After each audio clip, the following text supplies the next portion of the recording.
इस वीडियो में हम देखने वाले हैं कि किस तरह से जो प्लाज्मा प्रोटीन्स होते हैं हमारे वो ऑस्मोटिक प्रेशर को जनरेट करते हैं, जिसको हम बोलते हैं कोलॉइड ऑस्मोटिक प्रेशर। ठीक है, तो हम इसमें देखने वाले हैं किस तरह से जो हमारे प्लाज्मा प्रोटीन्स होते हैं ना, वो हमारा जनरेट करते हैं क्या, ऑस्मोटिक प्रेशर। और इसको हम बोल देते हैं कोलॉइड ऑस्मोटिक प्रेशर।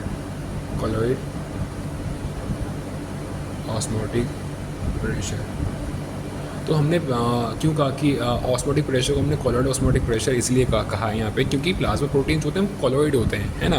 और कोलॉइड क्या होते हैं, कोई भी पार्टिकल जो साइज़ में काफ़ी लार्ज होते हैं उनको कोलॉइड बोलते हैं। तो इस वजह से प्लाज्मा प्रोटीन्स की वजह से लगने वाले प्रेशर को लगने वाले ऑस्मोटिक प्रेशर को हम बोल देते हैं कोलॉइड ऑस्मोटिक प्रेशर, या फिर इसका एक दूसरा नाम भी जिसे हम बोलते हैं ऑनकोटिक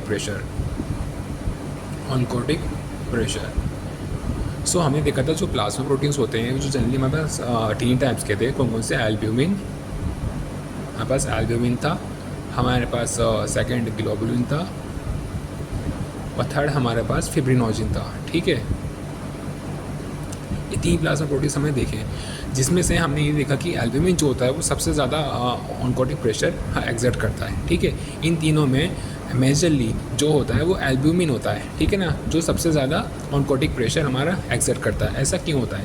क्या ग्लोबुलिन और फिब्रिनोजन एक्सर्ट नहीं करते? नहीं, ग्लोबुलिन और फिब्रिनोजन भी एक्सर्ट करते हैं, लेकिन मेनली जो होता है वो एल्ब्यूमिन का ज़्यादा रोल होता है। इस वजह से हम कलेक्टिवली एल्ब्यूमिन की बात करते हैं कि एल्ब्यूमिन हमारा ऑनकोटिक प्रेशर जनरेट करता है।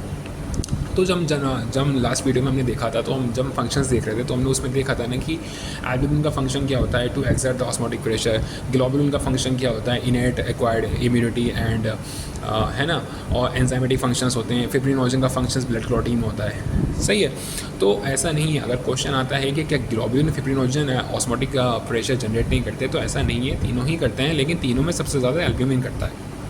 सही है, तो प्लाज्मा प्रोटीन्स हमारे ऑस्मोटिक प्रेशर जनरेट करते हैं, ठीक है, एक्सर्ट करते हैं, और इसी को हम बोलते हैं कोलॉइड ऑस्मोटिक प्रेशर, क्योंकि प्लाज्मा प्रोटीन्स हमारे कोलॉइड होते हैं। ठीक है, तो कोलॉइड क्या होते हैं? कोलॉइड हम किसे कहते हैं? लार्ज पार्टिकल्स को कोलॉइड कहा जाता है। लार्ज पार्टिकल्स जो कि डिस्पर्स्ड हैं एक दूसरे मीडियम में, डिस्पर्स्ड इन अनदर मीडियम, तो उसे कहा जाता है कोलॉइड। सही है, तो इसको समझने के लिए कि किस तरह से प्लाज्मा प्रोटीन्स हमारे ऑस्मोटिक प्रेशर को जनरेट कर रहे हैं, हमें कुछ टर्म्स के बारे में पहले पता होना चाहिए। तो टर्म्स हमारे पास क्या क्या हैं? टर्म्स हमारे पास हैं ऑस्मोसिस, ठीक है, ऑस्मोटिक प्रेशर,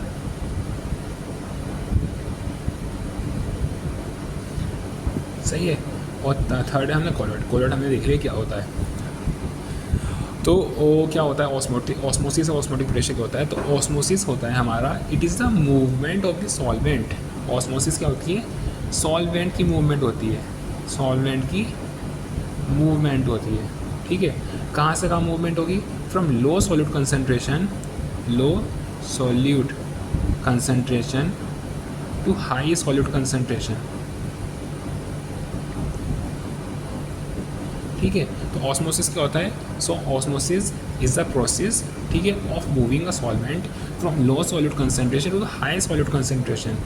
जिस एरिया में हमारा सॉल्यूट का कंसनट्रेशन काफ़ी लो होगा, वहाँ से सॉल्वेंट का मूवमेंट स्टार्ट होगा टुवर्ड्स दी एरिया जहाँ पे सॉल्यूट का कंसनट्रेशन काफ़ी हाई होता है, उसी को ऑस्मोसिस बोलते हैं, और वहीं पे हमारा ऑस्मोटिक प्रेशर लगता है। ठीक है, अब ऑस्मोटिक प्रेशर की बात क्या करते हैं हम? ऑस्मोटिक प्रेशर क्या कहते हैं? सही है, तो जो ऑस्मोसिस हो रहा होता है ना हमारा, low solute concentration to the high solute concentration, and it is separated by the semi permeable membrane. ठीक है, it is separated by the semi permeable membrane. तो हम देख सकते हैं, जैसे कि मैंने यहाँ पर एक बीकर लिया, ऑस्मोसिस को समझने के लिए डायग्राम देखते हैं। मैंने एक बीकर लिया और इस बीकर में मैंने सॉल्वेंट भर दिया। यूनिवर्सल सॉल्वेंट क्या होता है? वाटर होता है। ठीक है, इस बीकर में मैंने पानी भर दिया बहुत सारा। ओके, अब मैंने इस बीकर में पार्टीशन कर दिया, किसके थ्रू? एक सेमी परमेबल मेम्ब्रेन के थ्रू। ठीक है, सेमी परमेबल मेम्ब्रेन के थ्रू। इस पार्टीशन को मैंने ए दे दिया नाम, इस पार्टीशन को मैंने बी दे दिया। सही है, अब ए पार्टीशन में सपोज करो मैंने सॉल्यूट ऐड किया, कितना? 2 ग्राम। ठीक है, 2 ग्राम सॉल्यूट मैंने यहाँ ऐड किया। सही है, अब मैंने 5 ग्राम सॉल्यूट ऐड किया बी सेक्शन, बी पार्टीशन में।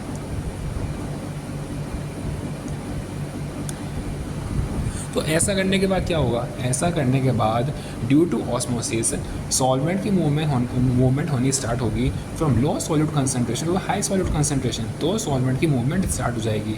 तो सॉल्यूट ए पार्टीशन से बी पार्टीशन में अपना आप जाना शुरू हो जाएगा। ठीक है, इसी को बोलते हैं हम क्या, ऑस्मोसिस। इसको क्या बोलते हैं, ऑस्मोसिस। अब ऑस्मोसिस हमने समझ लिया। ठीक है, ऑस्मोसिस में क्या हो रहा है, इस ऑस्मोसिस में हमें सॉल्वेंट की मूवमेंट हो रही है from low solute concentration to the high solute concentration. ठीक है, ऑस्मोटिक प्रेशर क्या होता है, ऑस्मोसिस में जो ऑस्मोटिक प्रेशर क्या होता है, ऑस्मोसिस को रोकने के लिए, इस ऑस्मोसिस को रोकने के लिए मैं यहाँ पर अगर एक एक्सटर्नल मिनिमम प्रेशर लगा देता हूँ जिस वजह से जो सॉल्वेंट की मूवमेंट यहाँ से यहाँ हो रही है ये रुक जाए। ठीक है, इस वजह से जो मूवमेंट यहाँ हो रही है ये रुक जाए। सॉल्वेंट मूव कर रहा है from low concentration to high concentration, मैंने एक मिनिमम एक्सटर्नल प्रेशर लगा दिया इस तरफ कि जिस वजह से जो मूवमेंट हो रही थी ना ये मूवमेंट रुक गई। ठीक है, उसी को बोलेंगे हम क्या, osmotic pressure. So osmotic pressure is the minimum pressure, ठीक है, is the minimum external blood pressure जिस वजह से ऑस्मोसिस हमारा रुक जाता है। ठीक, एक तो ऑस्मोटिक प्रेशर का ये पर्सपेक्टिव होता है, एक दूसरा पर्सपेक्टिव होता है ऑस्मोसिस की टेंडेंसी हम ऑस्मोटिक प्रेशर से ही मेज़र करते हैं। ठीक है, ऑस्मोसिस की टेंडेंसी हम ऑस्मोटिक प्रेशर से मेज़र करते हैं। जैसे मैंने कहा इस डायग्राम में हमारा ऑस्मोसिस हो रहा है। ठीक है, तो ऑस्मोटिक प्रेशर को हम ये भी कह सकते हैं कि ऑस्मोसिस को मेज़र करने की टेंडेंसी को ऑस्मोटिक प्रेशर भी कहा जाता है। आई बात समझ में, मतलब यानी कि यहाँ कुछ न कुछ ऑस्मोटिक प्रेशर भी तो लग रहा होगा ना, है ना, ऑस्मोसिस हो रहा है, ऑस्मोटिक प्रेशर भी लग रहा होगा। ठीक है, तो ऑस्मोसिस के मेज़र करने की टेंडेंसी को ऑस्मोटिक प्रेशर भी हम कहते हैं।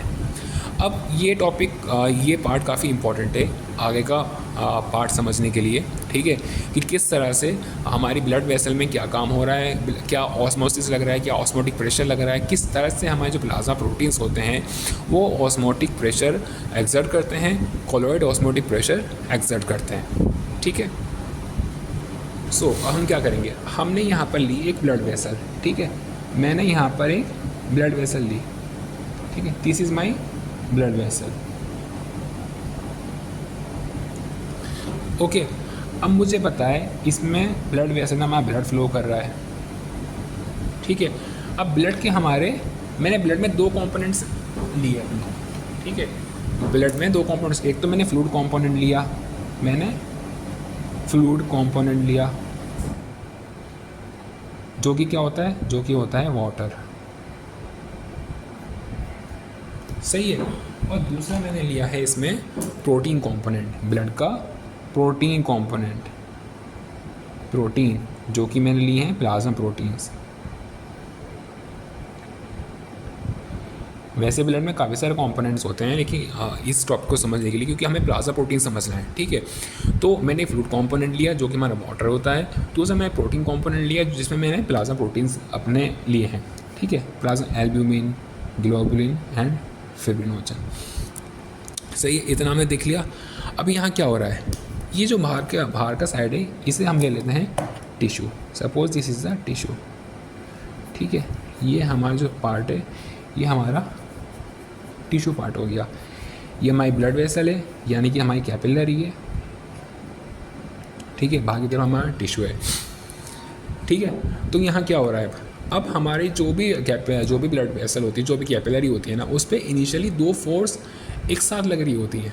ठीक है, उस पर दो फोर्स एक साथ लग रही होती हैं। पहला हमारा होता है हाइड्रोस्टैटिक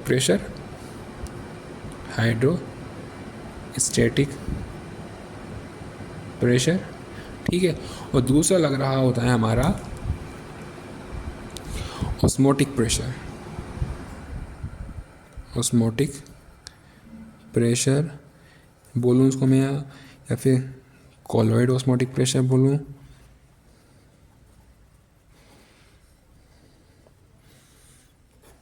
या फिर इसे मैं कह सकता हूँ अपना ऑनकोटिक प्रेशर। सही है। तो इनिशियली जो हमारी कैपिलरी होती है, जो ब्लड वेसल होती है, उस पर दो प्रेशर लग रहे ही होते हैं। एक हाइड्रोस्टेटिक प्रेशर लग रहा होता है और दूसरा ऑस्मोटिक प्रेशर लग रहा होता है। और ये ऑस्मोटिक प्रेशर प्लाज्मा प्रोटीन्स वाला ऑस्मोटिक प्रेशर होता है, जिसे हम कहते हैं कॉलॉइड ऑस्मोटिक प्रेशर। ठीक है। तो क्या होता है, तो जो हाइड्रोस्टेटिक प्रेशर होता है ना हमारा, वो लगता है ड्यू टू वाटर। किसके वजह से लगता है? वाटर की वजह से लगता है। ये जो ब्लड का हमारा फ्लूइड कंपोनेंट है ना, इसके वजह से लगता है। सो ये जो वाटर है ना, this water is responsible for the hydrostatic pressure, for hydrostatic.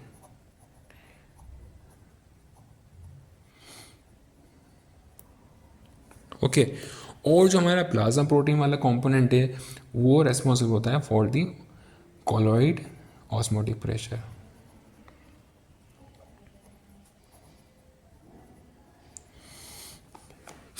ठीक है, ये रेस्पॉन्सिबल है colloid osmotic pressure. Hydrostatic pressure जो होता है हमारा, this is the outward pressure. Outward pressure, outward pressure होने की वजह से ये वाटर को पुश करेगा, वाटर को पुश करेगा। So this is a pushing pressure, this is a pushing pressure. ठीक है। और इस पुशिंग प्रेशर के होने की वजह से जो हमारा वाटर है वो बाहर की तरफ पुश होगा।